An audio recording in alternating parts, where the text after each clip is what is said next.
जहां एक तरफ तुर्की और बांग्लादेश अब ब्रिक्स का मेंबर बनना चाह रहे हैं और इसके लिए काफी उत्साहित भी दिख रहे हैं, तो वहीं दूसरी तरफ क्या भारत रोड़ा लगाएगा? और इन सब के बीच में चाइना की तरफ से आखिरकार पीएम मोदी के लिए संदेश आया है। जियोपॉलिटिक्स में बहुत कुछ चल रहा है, हमेशा की तरह जानने को मिलेगा बहुत कुछ। आइए जानते हैं इन खबरों को विस्तार से। जैसा कि ब्रिक्स का सम्मेलन होने वाला है रूस में 2024 का, और इसमें संभावना जताई जा रही है पाकिस्तान को ब्रिक्स का मेंबर बना लिया जाए। अब बड़ी अजीब बात है, स्क्रीन पर आप देख सकते हैं कि पाकिस्तान के ऊपर कर्ज को लेकर आईएमएफ ने पहले से ही वार्निंग दे रखी है, और ये जो कर्जा है, ये कर्जा अब तो बढ़कर बहुत ही ज्यादा हो गया है, दुगना हो गया है, करीब 124 बिलियन डॉलर हो चुका है। यानी एक ब्रिक्स को बनाया गया था ये सोचकर कि ये एक आर्थिक संगठन होगा, उस आर्थिक संगठन में पहले से एक कमजोर देश पाकिस्तान की एंट्री हो रही है। अब पाकिस्तान के बाद बांग्लादेश के सदस्यता का भी चाइना ने खुलकर समर्थन कर दिया है। चीन ने ऐलान किया है कि बांग्लादेश की ब्रिक्स की सदस्यता पर हम साथ देंगे। चीन के उप विदेश मंत्री सुन वेईडोंग ने ब्रिक्स में शामिल होने की बांग्लादेश की इच्छा की तारीफ की। चीन ने यह ऐलान ऐसे समय पर किया है जब बांग्लादेश की प्रधानमंत्री शेख हसीना अगले महीने चीन के दौरे पर जा रही हैं। यही नहीं, ब्रिक्स देशों के विदेश मंत्रियों की अहम बैठक भी रूस में होने जा रही है, और चीन और रूस की कोशिश है कि ब्रिक्स का एक और विस्तार करके उसे पश्चिमी देशों के खिलाफ एक बड़ा मंच बनाया जाए। वहीं भारत को डर सता रहा है कि ब्रिक्स में एक और विस्तार से इसमें चीन का प्रभाव काफी ज्यादा बढ़ जाएगा। इसी वजह से भारत चाहता है कि अगले 5 साल तक ब्रिक्स का कोई और विस्तार नहीं हो। अभी इसी साल ब्रिक्स में सऊदी अरब, यूएई जैसे देश शामिल हुए। चीन के उप विदेश मंत्री और बांग्लादेश के विदेश सचिव मसूद बिन मोमेन के बीच बैठक हुई। चीन और बांग्लादेश के बीच में द्विपक्षीय संबंधों को मजबूत करने, आर्थिक रिश्ते और व्यापार को बढ़ाने की संभावना पर भी बात किया गया, और इसी समय ब्रिक्स की बात हुई। अब सिर्फ इतना ही नहीं, बल्कि तुर्की की भी यहाँ बेचैनी बढ़ रही है। हालांकि तुर्की ने जो चीजें सामने रखी है उससे नाटो खुद भी खफा होगा। तुर्की ने ब्रिक्स में शामिल होने की इच्छा जताई है। तुर्की के विदेश मंत्री हाकन फिदान ने मंगलवार को कहा है कि तुर्की ब्रिक्स का मेंबर बनना चाहेगा और संगठन में होने वाले विकास पर नजर रखेगा। साउथ चाइना मॉर्निंग पोस्ट अखबार के अनुसार बीजिंग में centre for China and globalisation में एक कार्यक्रम के दौरान फिदान ने कहा कि निश्चित रूप से हम ब्रिक्स का सदस्य बनना चाहेंगे, इसलिए हम देखेंगे कि ये साल कैसा रहता है। तुर्की नाटो सदस्य देश है, वहीं ब्रिक्स में रूस और चीन प्रभावी भूमिका में है। ऐसे में तुर्की के शामिल होने से नाटो की नींद उड़ सकती है। ब्रिक्स की स्थापना 2009 में दुनिया के सबसे बड़ी उभरती अर्थव्यवस्थाओं के लिए एक सहयोग मंच के रूप में किया गया। ब्राजील, रूस, भारत, चीन, दक्षिण अफ्रीका को एक साथ लाया गया।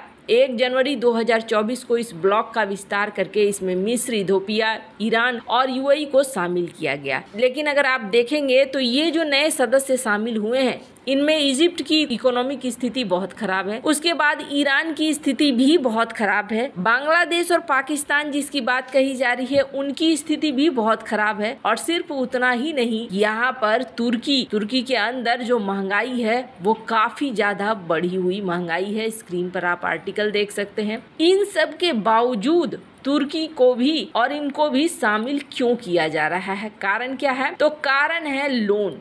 स्क्रीन पर देख सकते हैं 2024 के लिए जो ब्रिक्स की बैंक है, न्यू डेवलपमेंट बैंक, इन्होंने तय किया है कि हम करीब 5 बिलियन डॉलर का लोन देंगे, बांटेंगे, और ये लोन लेने के लिए ही इतना ज्यादा उत्सुक है। जहाँ तक बात है इन देशों का, तो स्क्रीन में आप देख सकते हैं कि यहाँ पर लोन जो है न्यू डेवलपमेंट बैंक में, इसमें भागीदारी कितनी है? तो इसमें भागीदारी जो है भारत, रूस, ब्राजील, साउथ अफ्रीका, चाइना सबकी 20-20% की ये भागीदारी रही है, और यहाँ पर अच्छा खासा लोन कुछ देशों ने लिया भी है। अब अलग अलग देशों की भागीदारी है, पर यहाँ भारत, चाइना, रूस और ब्राजील की भागीदारी बहुत ज्यादा है। मतलब ये जो पैसे निकलेंगे, इस पैसे में भारत के भी पैसे निकलेंगे, ये लोगों के पास बंटने के लिए है।